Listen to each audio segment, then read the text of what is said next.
Yeah, yo. Give him a freestyle.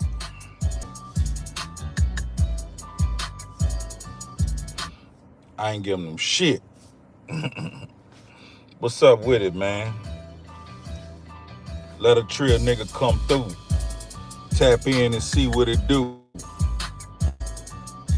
See if y'all still fucking with the channel. I be wanting to go live a bit more, but real life be lifing. And when real life be lifing, you got the life with it. You got a life right back. You can't let life outdo you. Now some shit you ain't got no business partaking in. And we're gonna talk about a little of that. Hopefully, I can give a clear message.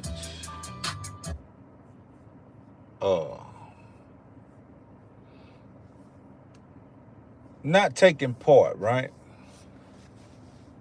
There's a time in your life where you go through this deal called peer pressure. And this time in life should be around, a kid on up to about 17, 18.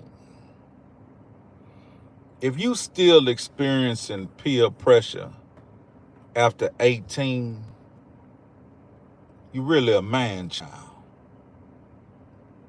Now, don't get me wrong. Individuals are gonna try to come against you and slick side you and say shit to provoke you to do this or that. But it's on you to be secure in who you are, to decipher shit you even pay attention to what the fuck they talking about. Now, if you haven't had any life experiences, it'll be easy for somebody to run game on you or peer pressure you. Don't fall so easy. Think about your life experiences. Everything you've been through is what's to prepare you for everything you're gonna go through. When I was young, much younger, I used to feel like, damn, why am I going through so much shit? But it was actually preparation. It was preparation for the days to come and the times to come. And I remember a time when peer pressure was prevalent. Like we all can experience when we were boys.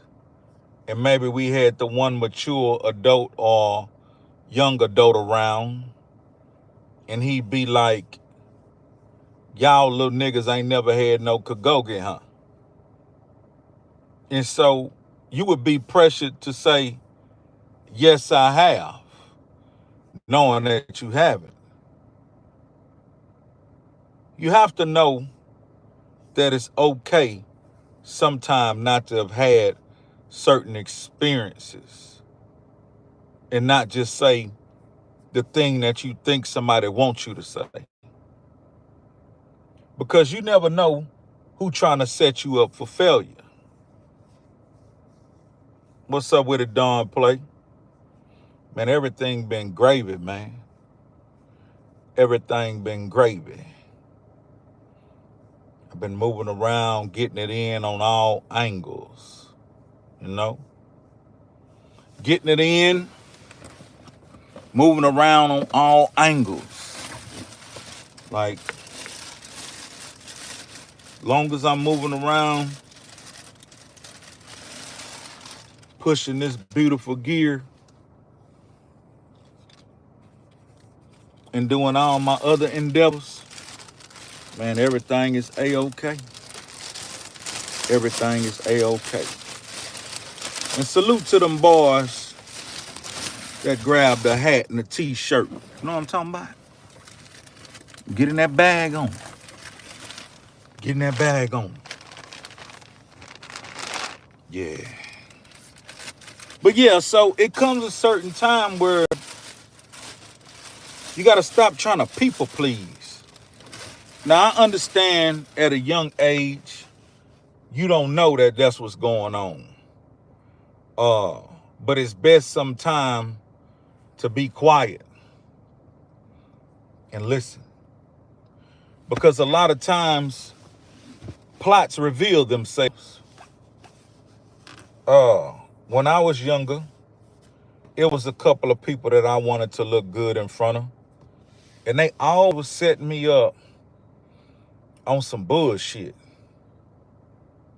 I never knew it because I was so focused on trying to look good in front of them in different ways. But they knew that. They were much older than me.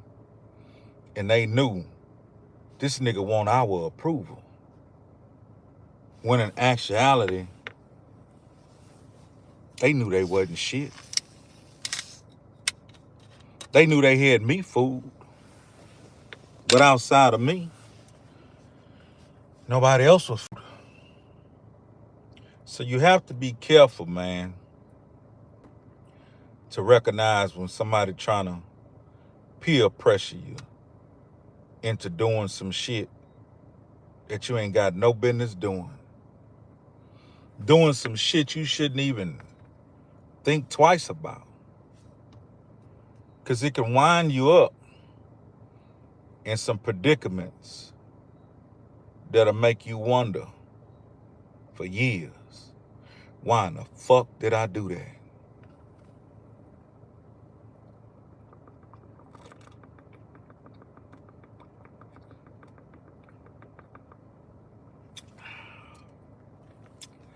I said I wasn't gonna drink this shit for 6 months. Well, 6 months passed within a week. But yeah, you'll wind up in a position in life and you'll be wondering,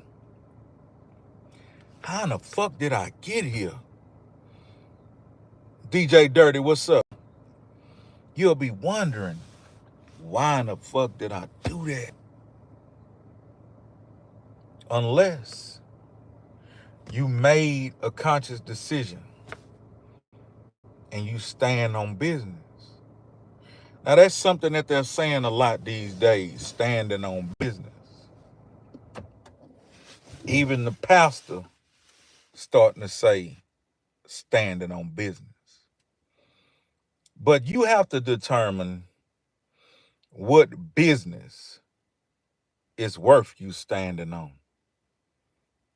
Certain business don't even need your attention. Let me see. I was just sipping on the 40. Yeah, man, I went home, got me one, man. You know what I'm saying? I pulled over in the hood and went home, got me one. I said, fuck it. But certain business don't even need your attention. But you have to get to that age and that mature level when you realize every little piece of business. Let me see. At Chili's already.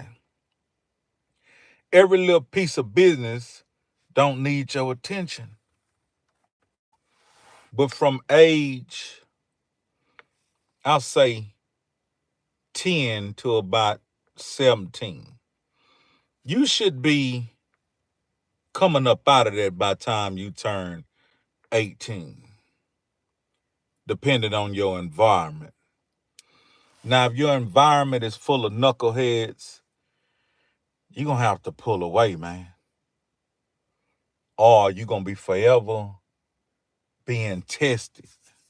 Somebody going to put something in your hand, whether it be a weapon or whether it be something that can destruct your life. And if you choose to say, I don't want to partake in this, then the name calling starts. You got to endure the name calling. You got to know yourself. Because if you don't know yourself, one day you're going to wake up in a predicament and you're going to be asking yourself, how in the hell did I get here? It's so many younger individuals and even adults that don't move off their own mind. They being manipulated and puppeteered by others and they don't even know it. Somebody who wants to be looked at a certain kind of way by somebody they admire, that person that they admire could puppeteer them. That person could stick their hand in their back and make them talk and make them move. But it's that impressionable person that has a loyalty, that has a dedication, but a desire to please.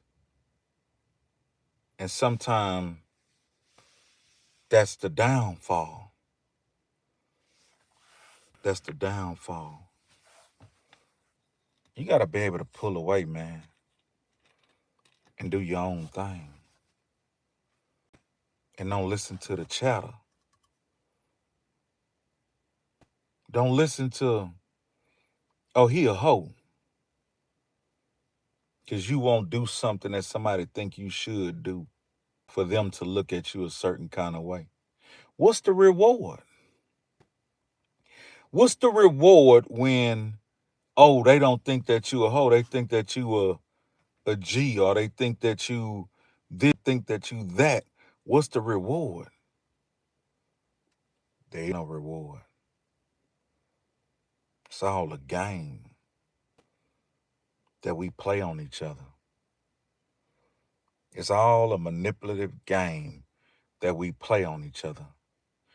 Instead of allowing one another to be who we are.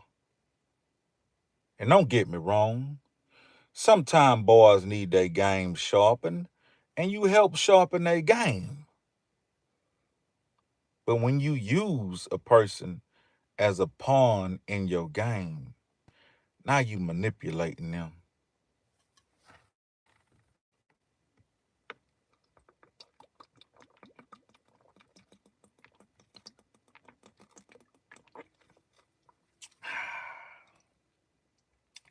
Be careful, guys, especially you young boys. Happy birthday, Brina. Happy birthday, my only sister. Much love to you. But yeah, you have to be careful because you can be influenced in a good way or you can be influenced in a bad way. And sometime in the bad way will redirect your life for quite some time. A lot of younger individuals don't even know about the decisions that they making, what's going to be the repercussion. They don't know that having them strikes and stripes on their motherfucking record is going to hinder them from doing certain stuff. You try to get a apartment. Oh, you a felon. You try to do this. Oh, you a felon. It's going to hinder you, if not ruin your life. My advice to any young mind, go for what you know. I remember old school niggas used to say that back in the day. Go for what you know. I didn't really understand what that meant at first. From all the hood politics. But you was right there in the city though. Now when you mix and mingle with your partners from the hood, you want to engage in criminal activity, ignorance, poverty, just the low level shit. Go for what you know. Now, whatever they know, you need to go for what they know. Because in time, it will tell what the fuck we working on, what we was working on. If you working on a whole bunch of shit that's gonna get you restricted, get you locked up, get you fucked up, well, you gonna graduate to that. You gonna get all that. But if you working and planting seeds for growth and elevation in time, you also get all that. So go for what you know. You dig? It's gonna be distractions. It's gonna be people showing up, calling you names, talking down on you, making fun of you. But don't pay attention to that. That's nothing. Because at the end of the day, it's your life. You the one got to feel the repercussions from your decisions. Whether it's joy or pain. Which would you rather? Do you plant seeds that will grow, that will put you in a comfortable position? Financially, physically, all the way around? Or you want to make decisions that's going to put you in very uncomfortable positions? Put you in handcuffs, jail cells, prisons. You have a choice in this matter. Now, don't get me wrong. Sometimes shit happens. And it ain't that you seen in your future and, some shit just happened. But a lot of times, we have choices, man. We have choices and decisions. All day, every day, you making choices and decisions. It was a choice that I bought this beer. It was a decision I decided to drink this beer. I had a choice. I didn't have to. This hat was a choice. This live was a choice and a decision. Now here's a flip side of that. What if I want another beer? And I feel like after I drink this one, I'm going to go drive to the store and get another one. I'm making a choice and I'm making a decision. Let's say the laws get behind me. You know what I mean? I'm already fucked up. I done drank a whole 40. You know what I mean? Now, if they pull me over, give me a DWI, well, guess what? I made that choice and that decision. It's very simple, folks. We have to stop making dumbass choices and dumbass decisions and then wondering why we in fucked up positions. Huh? Make it make sense. We get in fucked up positions and then we like, how did I get here? Well, nigga, you made the choice and a decision to get in this position. Just like the person that works diligently to get in a better position.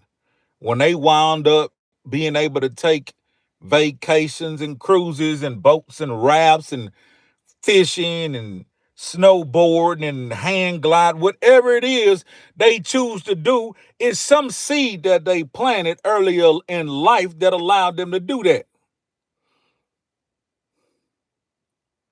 So you can't turn your nose at them and be no motherfucking hater, mad because you made some fucked up choices and you can't do shit.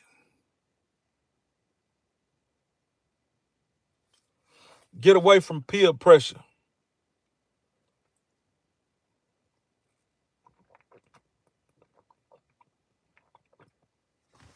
Get away from peer pressure. Get away from niggas that's pressuring you to be outside of yourself.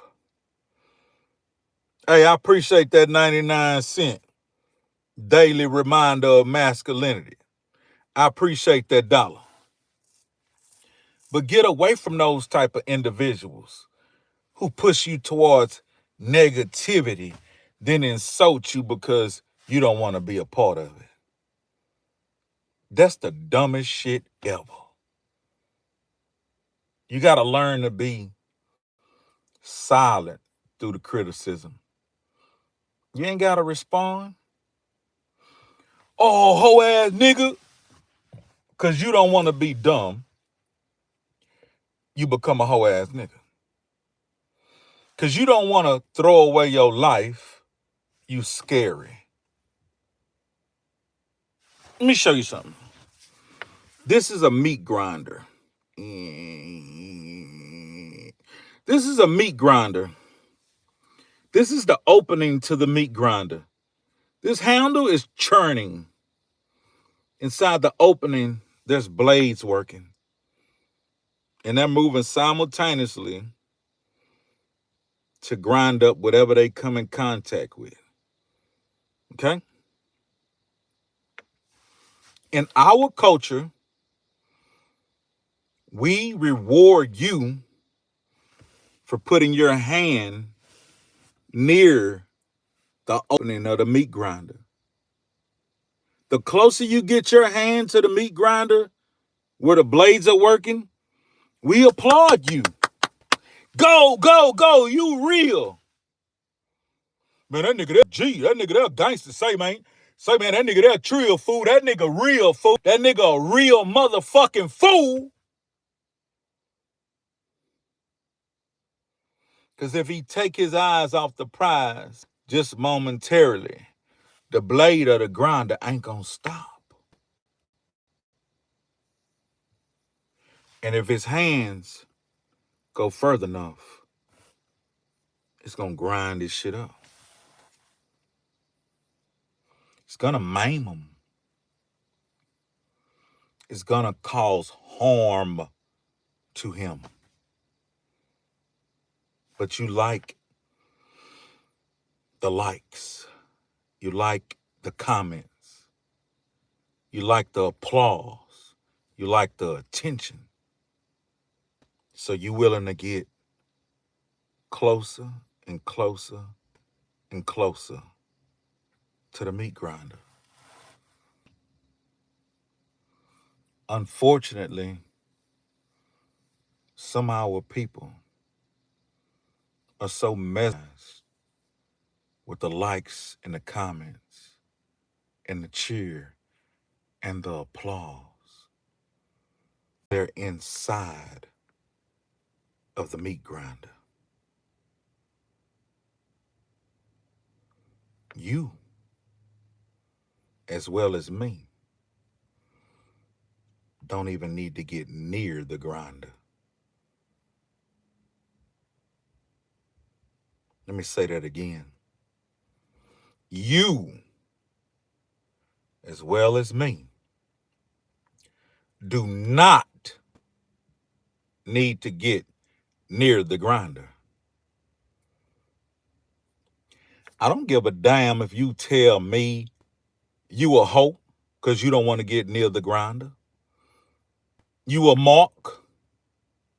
You ain't Trill. You ain't real. Because at the end of the day,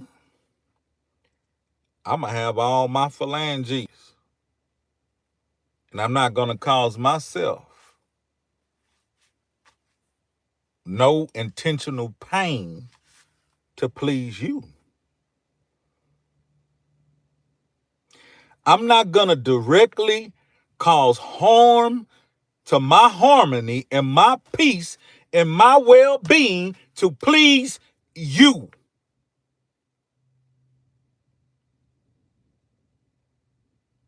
You will not manipulate me or puppeteer. And this is what we have to do when reading the youth.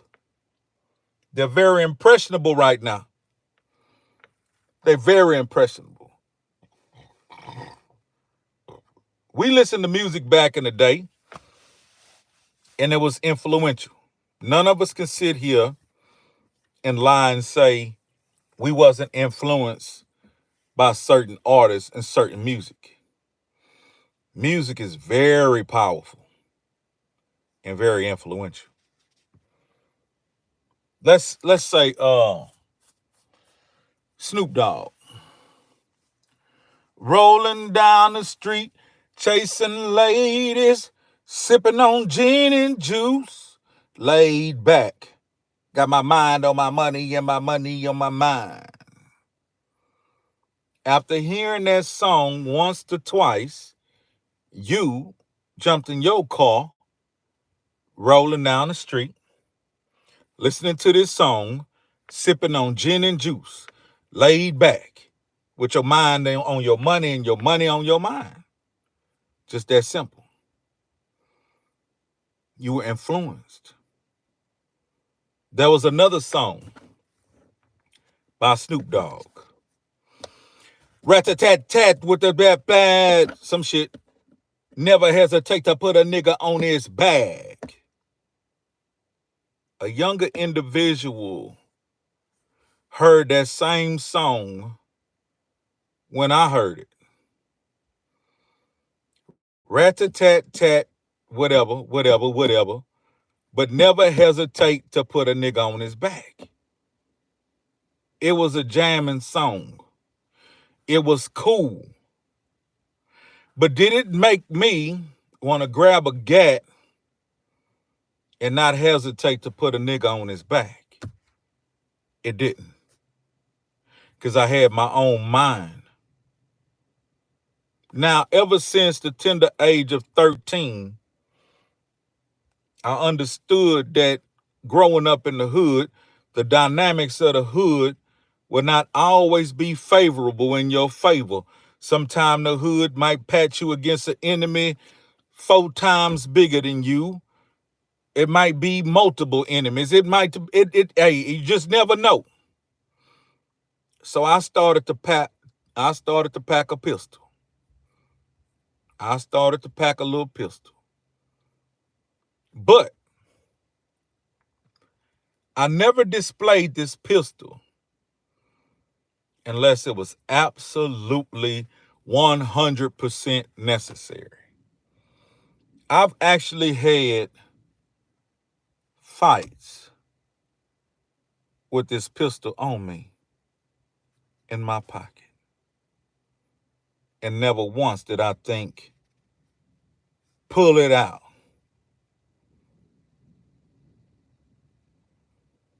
So yeah, I heard the song too. Rat-a-tat-tat, ba-da-ba-ba. Never hesitate to put a nigga on his bag. Okay. It's jamming. But no, it didn't influence me to want to shoot a nigga for no goddamn reason. But that same song and same influence on another mind and another brain, they might be getting in a slight argument with an individual. And the first thing they think, instead of de-escalating or getting into a physical altercation, they think what the song said, never hesitate to put a nigga on his back. I remember one night in particular. Trill story starts now. I was in a situation, in a predicament. And I take full accountability for being in this position because I didn't have to place myself in the vicinity. But I did. I was angry at my girl.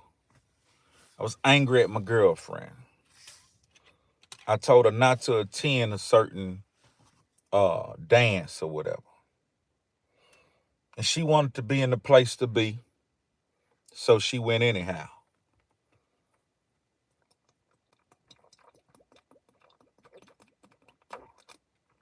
Now, I really was deeply involved with this young lady emotionally. I was deeply involved. And I knew she was deeply involved with me also. But the game that I was putting down, she wanted to listen, but she was too curious. She wanted to see. She wanted to be out there on the scene. She didn't want to listen to me knowing maybe he know what he talking about, but how could he? He just as young as me. He don't have much life experience. But what she didn't understand is I had plenty life experience. And I knew some shit. You gonna go to this dance. I'm not going. You're beautiful. These niggas gonna be on your ass like stank on shit. You gonna go to this dance, them bitches gonna hate on you, and them niggas gonna be in your face and on your ass like flies on shit. Bitch. You hear what I'm saying? Do as I say now. Stay home. I won't be there. Therefore, you shouldn't be there. Well, all my friends going, bitch, fuck your friends. I'm your only friend to the end. Hidey ho. Well, she disregarded the game. And she goes anyway. I said, well, this is reason that is over. Game over. I'm coming to the dance. And I'm coming to get a trinket that you wear that identifies who you are. You wear this trinket because everybody knows it's mine and it identifies who you belong to. But because you've been disobedient, I'm coming to remove the trinket and you're no longer under my rule. Exactly. And that was my intentions. But long story short, I got down there and we had a physical altercation and a disagreement, this and that, this and that, this and that. And some other guys got involved. Now, the other guys that they was a little older. They had nothing to do with my goddamn business. But they was in violation because one of them had violated me early in life anyway. But long short, he and I got in a hell of a Texas showdown. He and I got in a hell of a confrontation. And that's a whole nother story in itself. But the point that I'm trying to get to is this. Even though he and I into this physical altercation that was so heated that it took cops to break it up, my cognitive thinking was still only we had a physical altercation. I didn't think, oh, I need to shoot him or shoot them. Well, after the physical altercation, let me recognize this 199 for the man who like basketball. Appreciate that soup to the channel, man. So after this physical altercation, again, never did I think, oh, I want to shoot them or him. I thought, okay, nigga, I put your ass real good and vicious like. Now, when you see me again, if you want a rematch, I got that there for you. But you ought to leave me the fuck alone. But right after the altercation, he mounted up with about 4 other of his friends. So about 5 of them. I knew all of them, but I knew 2 of them very in particularly. And I knew the one I had the altercation with. The other 2, they really was just putting themselves in some bullshit. So it was only 3 of us, and there was 5 of them. And they were advancing towards us, grunting, being a little bit more disgruntled, like they wanted some more action. I know he ain't want a goddamn thing. He didn't want a motherfucking thing because the business I just gave him, he had enough. Y'all mad because he had enough. But as they start to advance towards us, somebody with us is loading up a pistol. And he says, when I turn around, I'm shooting anything come this way.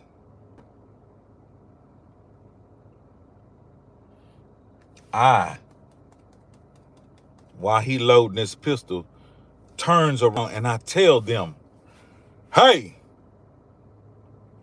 go the other way. They still walking towards us. They still acting disgruntled. I said, hey, go the other fucking way.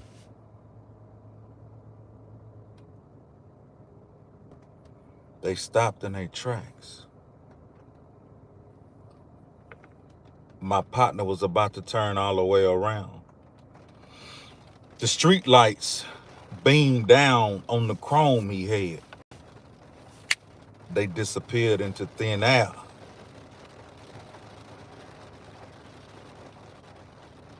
So everybody don't play the same.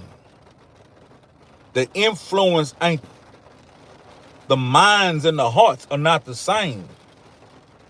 Here it is, I just had a physical confrontation, altercation with this individual. You would think mentally I should allow them to get shot the fuck up. But no. I got my own mind.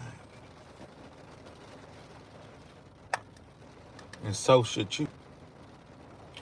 Zay Sanchez in the building. Trill casting and lasting. Know what I'm talking about? But yeah, man, I just want to tell y'all, be careful who and what you're influenced by. Because if you're not, one day you might wake up and say and ask yourself, how and where the fuck am I? I remember my brother. He had been in prison for 3 years. He was doing a 8-year sentence in TDC. And I went to visit him. This was 3 years after he had been there. And as he was looking through this thick glass with this little mesh screen, this time he was up close to the glass and his eyes was stretched pretty big. And we was conducting the visit as like always. But during the visit, he said,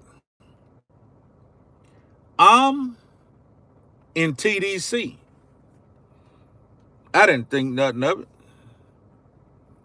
I said, yeah, and, we kept on conversating. We kept on riding, like they say, chopping it up. And he said it again, I'm in the Texas Department of Correction. I'm in prison. I say, yeah, you in prison. I say, you've been in prison for almost 3 years.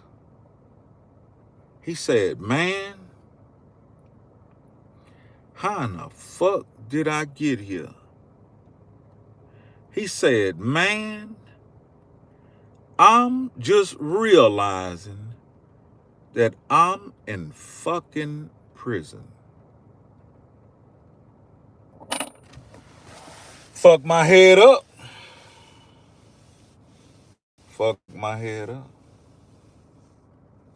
But that's the thing about it, man. Sometimes we could be steered so in the wrong direction that by the time we get right, we realize we done fucked up. Therefore, You got to realize it beforehand.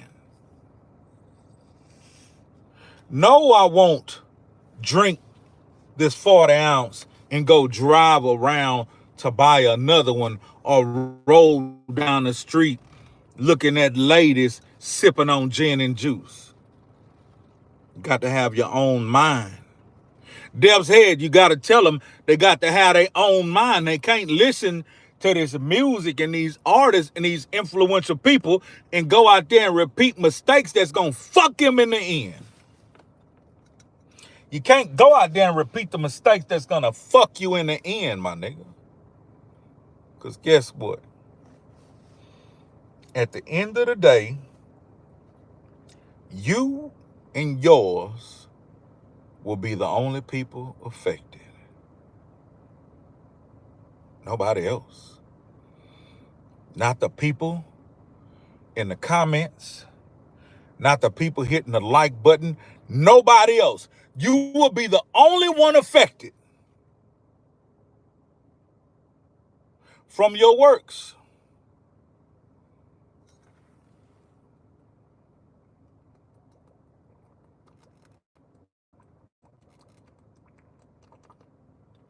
Dominique, appreciate that. I just had some conversations today that made me want to push this button and get this message because it's so detrimental. You got these individuals who don't know what the fuck they're doing out here. They're navigating on emotions. They're not navigating on logic. They're being illogical. And I'm at the stage in life where it has to make sense. I'm at the stage in life where, man, I don't mean no disinfect, but now I don't want you to invite me to a sit down. We ain't, what the fuck, if we ain't finna sit down and figure out how to make some motherfucking money, do a podcast, come up with, hey man, if we ain't finna sit down and be productive and get to another level, my nigga, leave me the fuck alone. I ain't that type of nigga.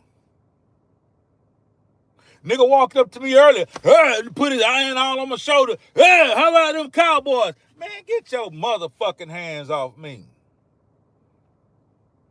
What them Cowboys gonna do? I don't know what the fuck the Cowboys gonna do, nigga. How will I know? I don't watch that shit. Nigga, I barely watch TV. In a week's time, I might watch one goddamn movie.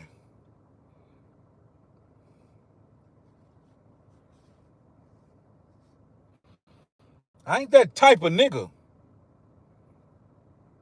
And I ain't gonna watch the same shit over and over. If I just, listen, I watched Scarface about 6, 7 times just like everybody else. I watched Menace to Society about 4, 5 times just like everybody else. I've watched Boys in the Hood about a dozen times just like everybody else. But I'm not gonna sit there and watch no shit over and over. I ain't stupid, dumb, slow, and retarded, my nigga.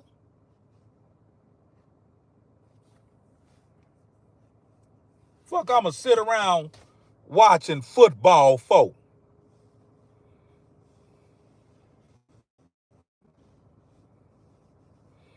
You watch food being prepared. I cook, nigga. I cook. Fuck you talking about.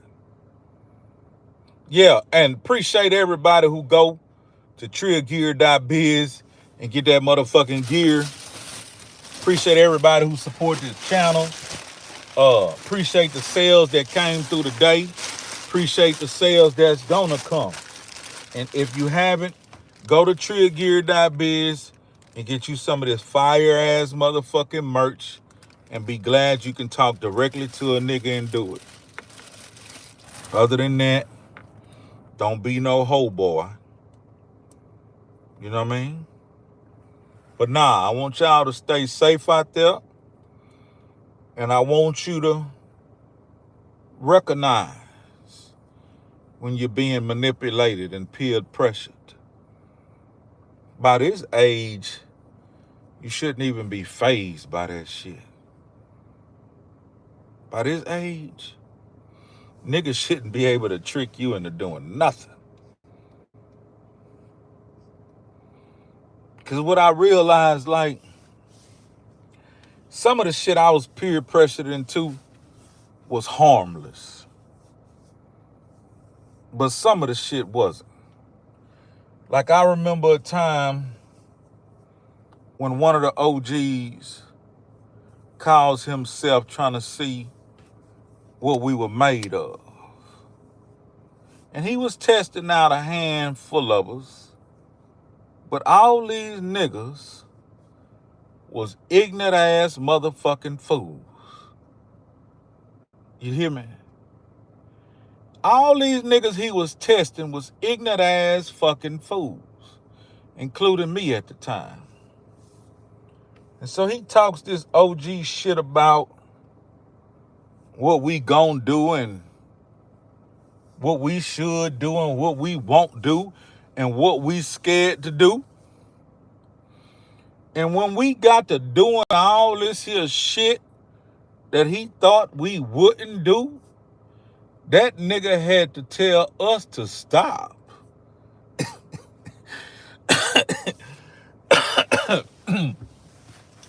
OG had to ask us to stop. OG say, God damn it, man. Okay. Y'all niggas is crazy. Okay. But we was just getting started. We was just getting started. OG hadn't seen nothing yet. But if we would have got clipped that night, I wouldn't blame OG. I would blame the conditions that I came up in being the reason for my conduct. I would state that OG maybe sparked the conduct, trying to see what a nigga was made of. But the reality of it was already us and not on us.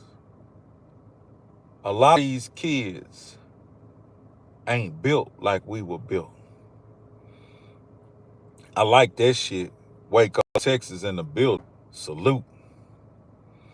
A lot of these kids are not built like we was built, my nigga. By the age of 13, my nigga, I was drinking these bitches all day long.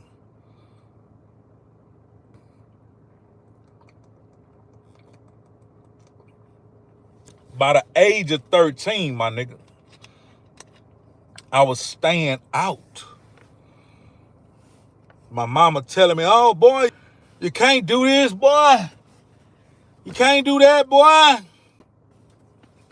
And I'm looking at mama like, shh. You say I can't, but I can. And what you gonna do if I do it? You gonna whoop me with them little trinkets that I used to think hurt? The stenching cord, the rope, the belt. None of that shit affect me no more, mama. So how you gonna redirect me from living this type of lifestyle? You can't. Because when I go out in the streets, I'm faced with a whole different dynamic. I'm faced with survival of the fittest. So the programming you trying to give me, you love me, and you want the best for me, and you want me safe. But you're giving me the instructions of a woman. I'm a young man. These streets got to be my daddy right now.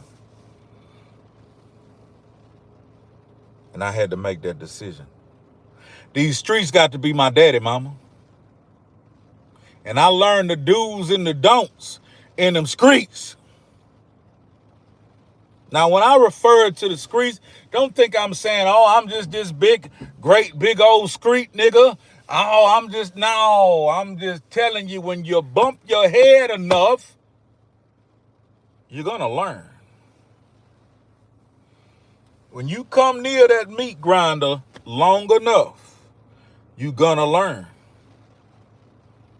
But if you come near that meat grinder and you don't learn, you, my boy, are the real definition of a fool.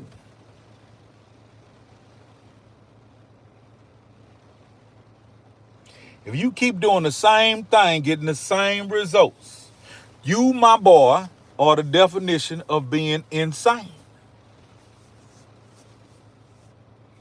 Remember meeting you in Waco Summer Bash and buying that Kings Amongst Kings. Know what I'm talking about? Bro, you still got the tag on your hat. Let me segue. For those Trill niggas in the chat right now, having the tag on my hat really affect these niggas. There's something weird about these niggas that seeing this tag on my hat, it bothers them. I'm gonna tell you how I know. I'm moving around, taking care of my business, and this man, little old man, little I don't know what he is, little old dude, right? He stopped me in my tracks. And he, I say, what's up, man? I don't know, your tag, huh? Your tag on your hat. Why in the fuck my tag on my hat bothers you? He say, oh, I thought you forgot. Bitch ass nigga, get the fuck on. I'm advertising. I'm showing you how they come, nigga. So it lets me know that it ain't just an internet thing. This is a real motherfucking thing. Cause this little stupid ass dude stopped me to tell me my tag was hanging off my hat.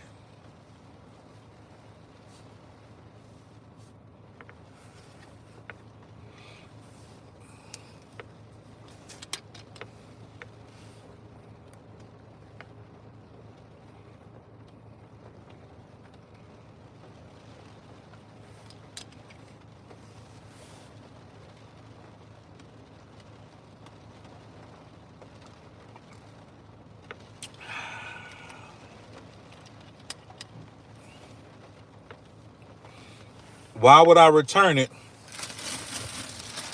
when I'm the motherfucker that sell them? What's wrong with these bitch niggas? Why would I return it when I'm the motherfucker that's... What's wrong with these bitch niggas? These bitch niggas got life and bullshit fucked up. Class over. What the fuck you niggas talking about? Man, that's how we do in Jamaica. That tag stay on. We don't give a fuck. Man, let me tell you something. I met some cool ass Jamaicans, my nigga. I met some cool ass motherfucking Jamaicans.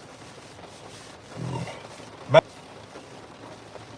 I got an ugly ass tattoo on my back that one of my Jamaican partners put on there.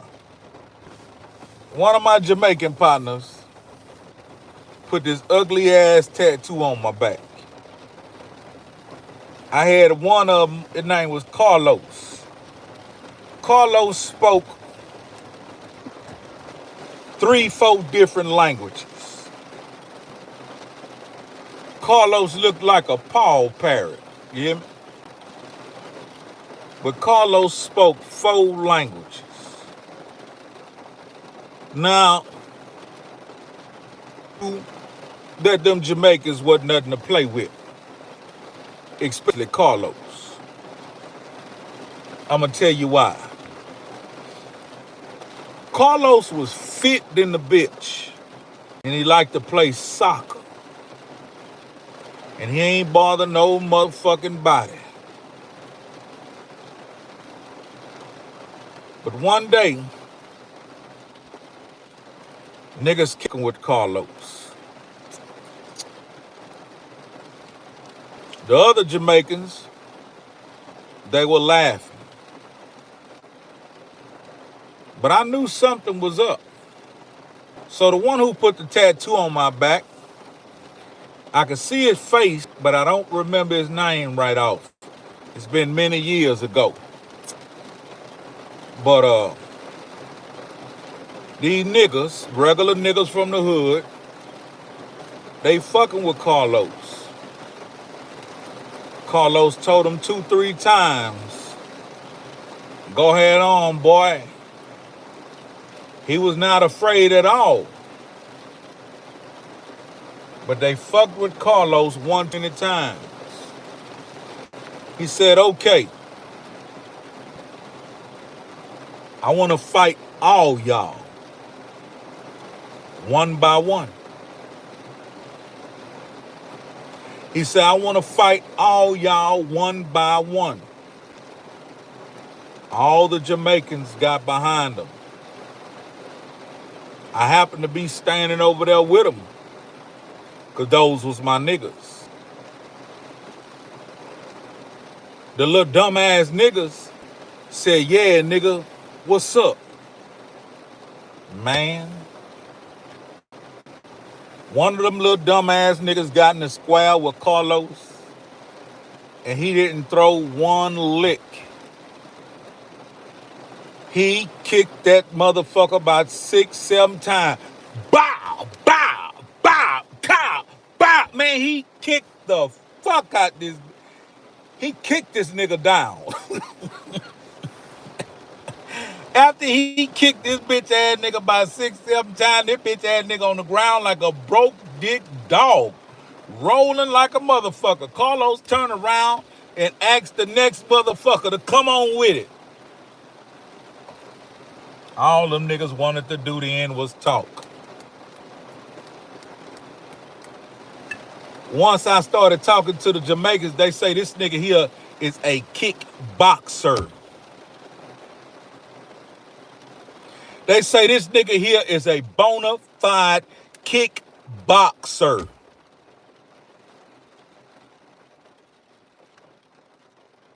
Them niggas scraped that boy off the ground and got they bitch ass on. But they ain't fuck with Carlos ever again. Yeah, I remember the nigga name, the nigga who did my tattoo name was Montez. Montez and I connected. He was real. He looked like a regular nigga, but he was Jamaican. And them niggas used to keep me high. Them niggas kept me high as the... And them niggas is real and loyal. But I tell you what, like Scarface say, hey, don't fuck with me.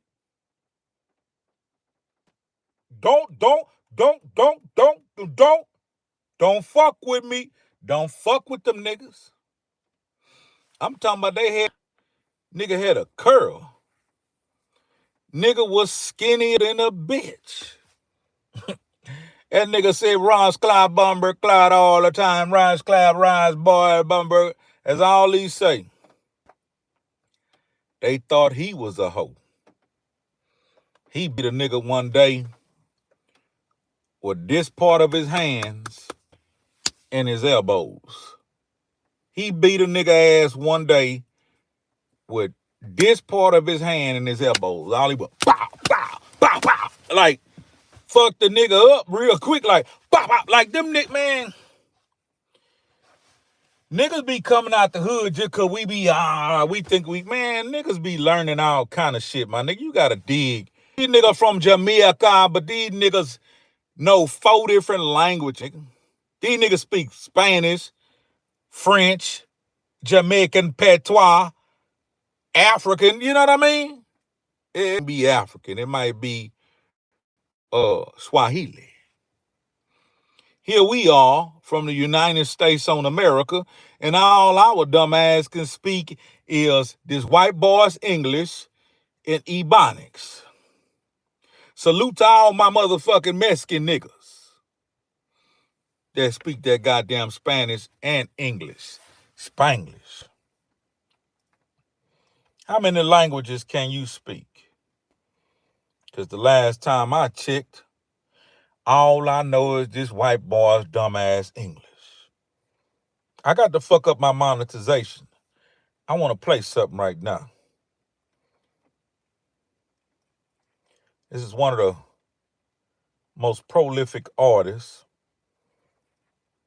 out of Dallas, Texas. He locked up right now, but he has some hellified motherfucking music. And this is one I want to play.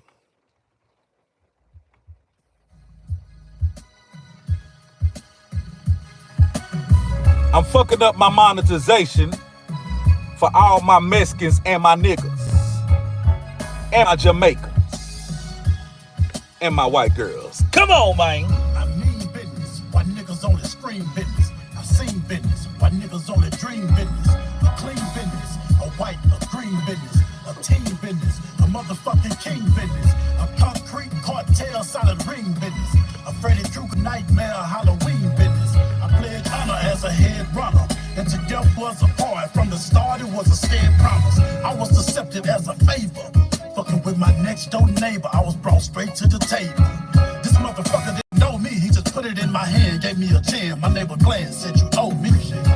Appreciate that, soul brother. I knew that I could move the yays. As a matter of fact, I be the man looked at me and smiled at me. And for once in my lifetime, the first memory of a child. Black and brown, nigga. Messaging. I was that connected in that I can sell a shit back to the messages. Any price that you get, I can give you lesser than. Post away, I can throw the extras in. Yeah. The black Mexican. I was that connected in that I can sell a shit back to the messages.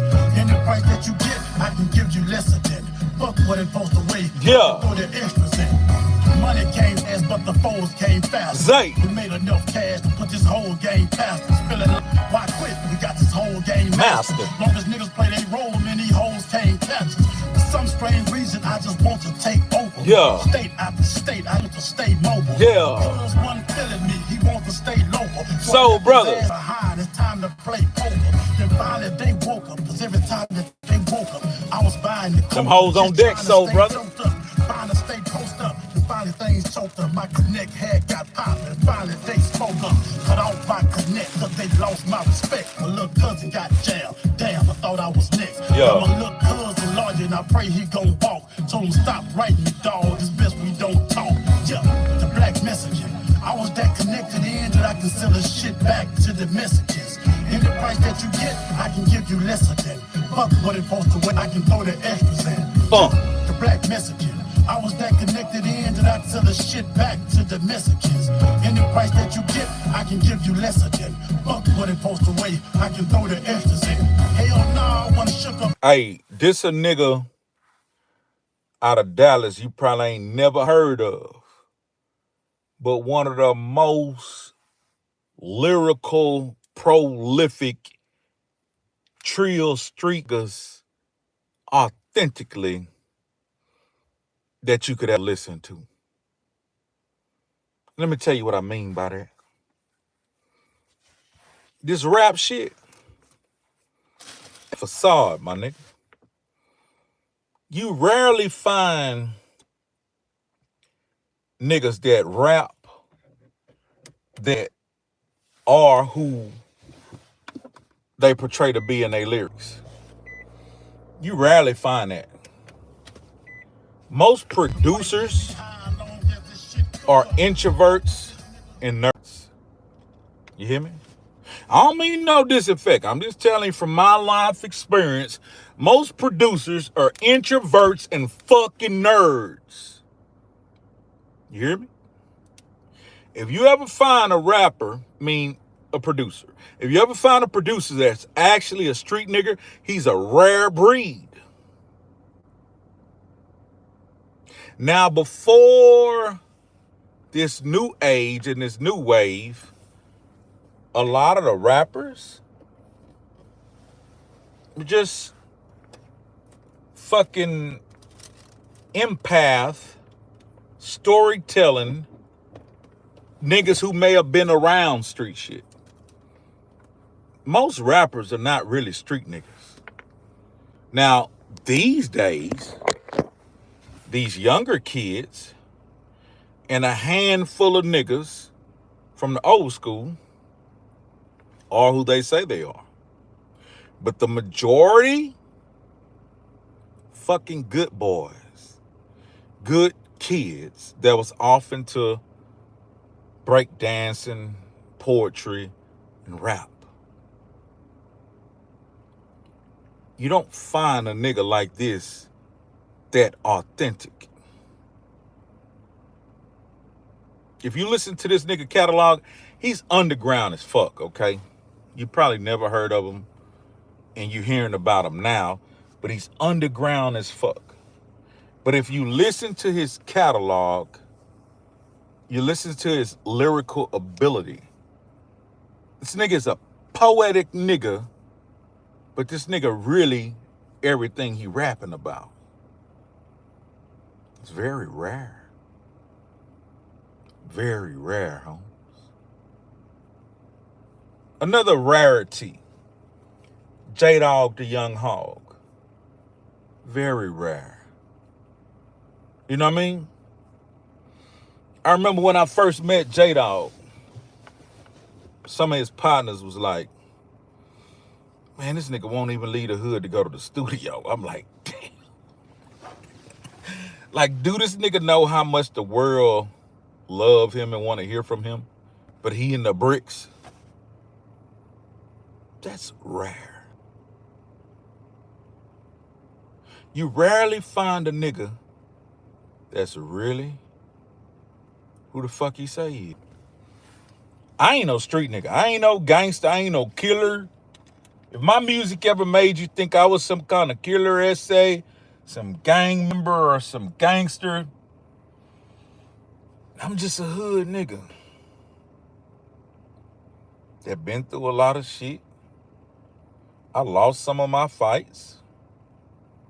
I won those though, Holmes. I won a lot of them hoes, they say.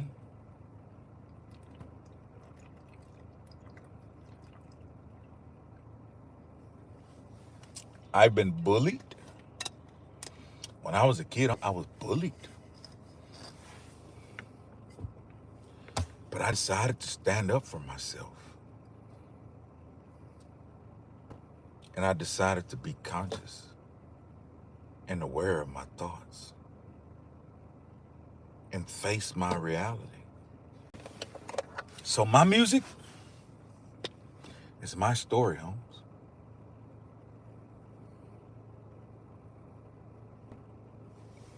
I want to play a song that's near and dear to my heart. I want to play a song that's near and dear to my heart. I want you to listen to the song. Where do folks get the Dickies? The Ben Dave. Oh, I make Trill Dickies. I make Trill Dickies. But I want y'all to listen to this song. I want you to listen to this song in depth. And look at this artwork. I came up with this artwork.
man, do you understand what it took to be able to write that song?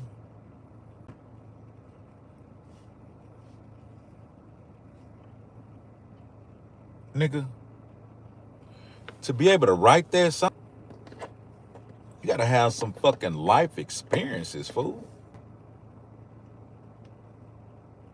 You gotta be able to triumph through your life experiences. Nigga, ain't no song glorious, but the fact that I believe in God and I got faith and I know that this life and a nigga gotta persevere, my nigga. Nigga, this song states that my brother died in my mother's arms.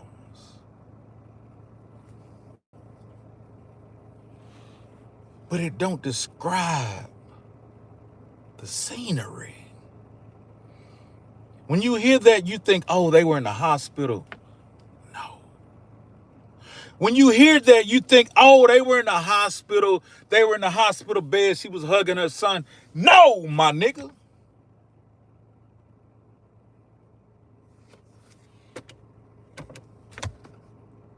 Nigga, my brother dropped dead in his front fucking yard.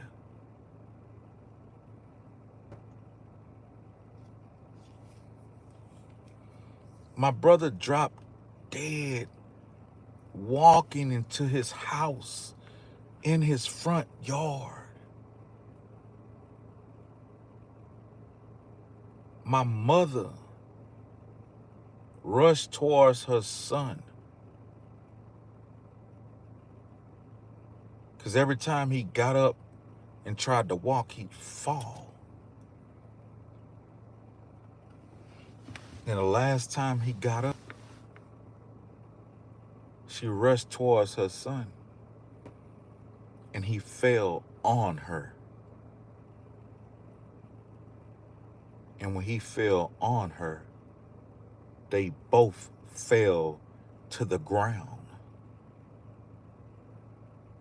on the fucking dirt and the grass. But his head was resting in her arms. And he looked up, and the last person he seen was the first person he saw when he came to this earth. He saw his mother. And he looked in her eyes and took his last breath.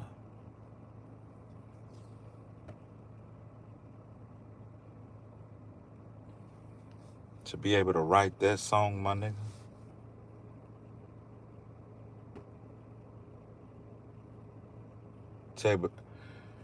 to be able to write that song, my nigga. See, some of this shit, I know y'all think, oh, it's music. No, nigga, listen, my nigga. Listen. Nigga giving you his fucking heart in this shit.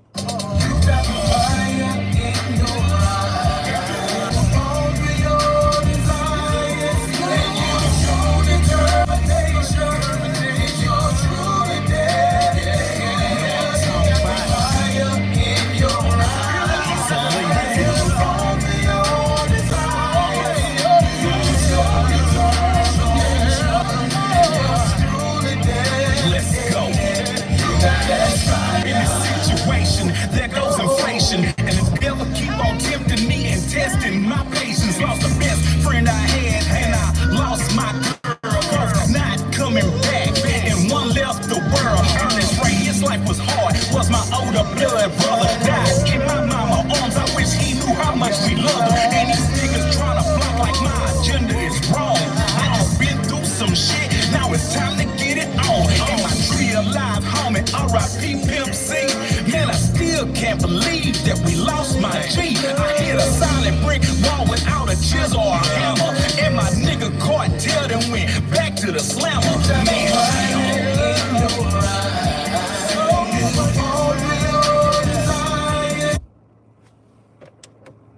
So, you hear the rest of the verse. I talk about my brother. Then I talk about my music brother, my PA brother. I still can't believe that we lost my G. R.I.P. to Pimp C. I hit a solid brick wall without a chisel or a hammer. And my brother, Cartel, then went back to the slammer.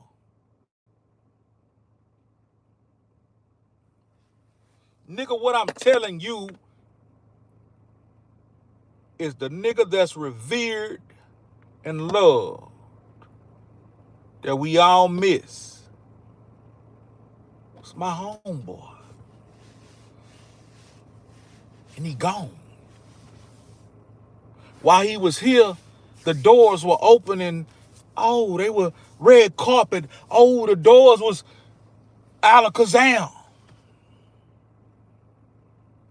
Red carpet rolled out. Open sesame. But when he left, doors shut. Becomes a brick wall. And I ain't got a chisel or a hammer. I got to figure this shit out. And my brother goes back to the slammer. Meaning goes back to prison. But let me break that down for you. Our beloved Pimp C dies.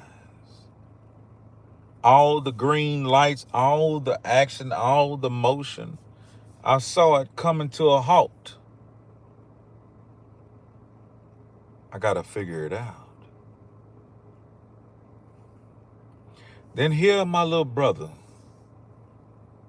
who went to prison at 16 and did 20 years. I've been campaigning the whole 20 years. Free my brother, free Cornell, free Cartel. He finally gets out. He only stays free 6 months. And he gets sent back to prison on a capital murder. Now he's on death row. Fortunately, some white folks out of Austin, Texas, fought and got the death penalty off of him. But now, his prison sentence is life without the possibility of parole. So when y'all listening to these songs, sometimes you're listening to some real motherfucking life.